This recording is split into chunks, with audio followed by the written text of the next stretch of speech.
वो भी शिव जी का विवाह का प्रस्ताव लेकर हमारे पास कई बार आई थी, लेकिन हमने उस पर विश्वास किया कि वो सबसे बड़ी सती स्त्री है।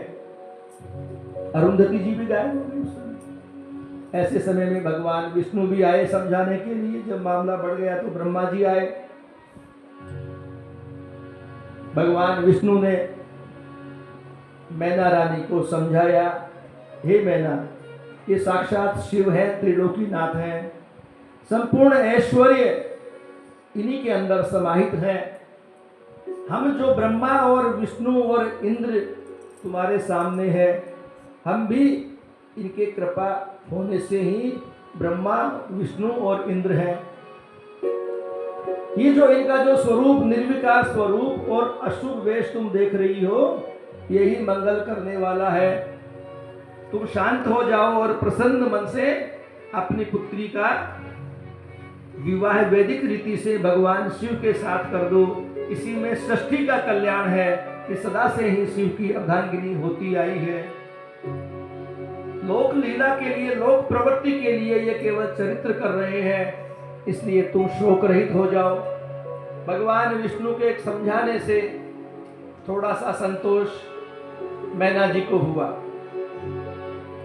उन्होंने कहा, लेकिन एक शर्त है मेरी, देखो इस रूप में तो मैं विवाह करूंगी नहीं, ये तो मैंने तय कर लिया, क्योंकि मेरी पुत्री का स्वरूप देखो, सारी सुंदरता मेरी पुत्री में समाहित है और सारी असुंदरता इस शिव में जो अभी आए थे उनमें समाहित है। अब यदि ये शिव है तो मुझे सुंदर रूप में आकर दिखाएं, सुंदर बनकर दिखाएं, तरुण अवस्था में होकर दिखाएं। भगवान विष्णु शिव जी के पास गए और उन्हें मैना जी का कष्ट बताया, एक माता का कष्ट बताया। माँ के हृदय में जो पीड़ा होती है वो कैसी होती है वो बताया। भगवान शिव ने महारानी मैना पे कृपा स्वरूप अपना सुंदर रूप धारण किया, बिल्कुल तरुण अवस्था के हो गए। कुंद के पुष्पों के समान उनका शरीर से सुंदर महक आने लगी। ब्रह्मा और विष्णु उनके दाएं बाएं चलने लगे।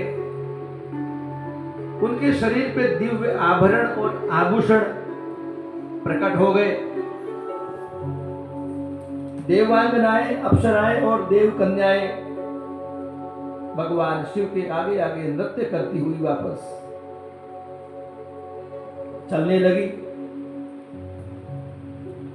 बाबा तुलसीदास जी लिखते हैं, गंगा यमुना भगवान शिव को चंवर डुलाती हुई भगवान शिव के साथ परिछन को चल रही है।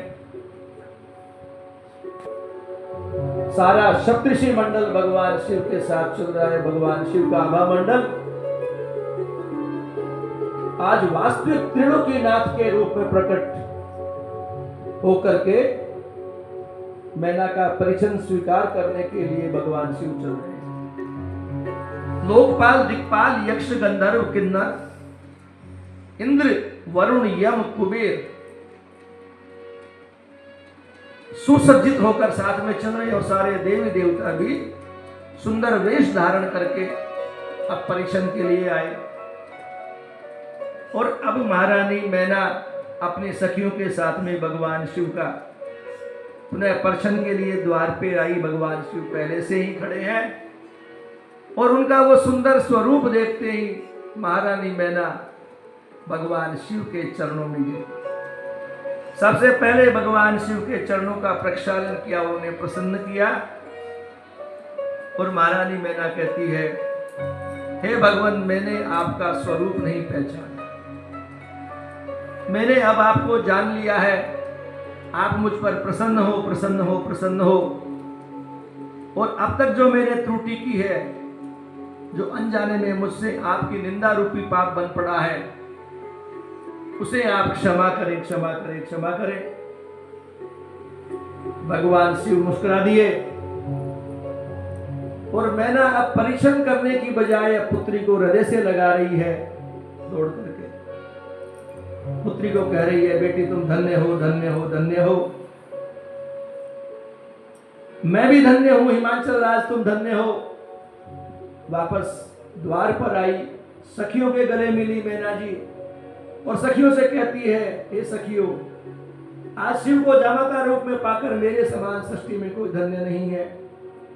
मैं धन्याति धन्य हूं, धन्याति धन्य हूं, मेरी पुत्री धन्य है, हिमाचल नगरी धन्य है, मैं भी धन्य हूं।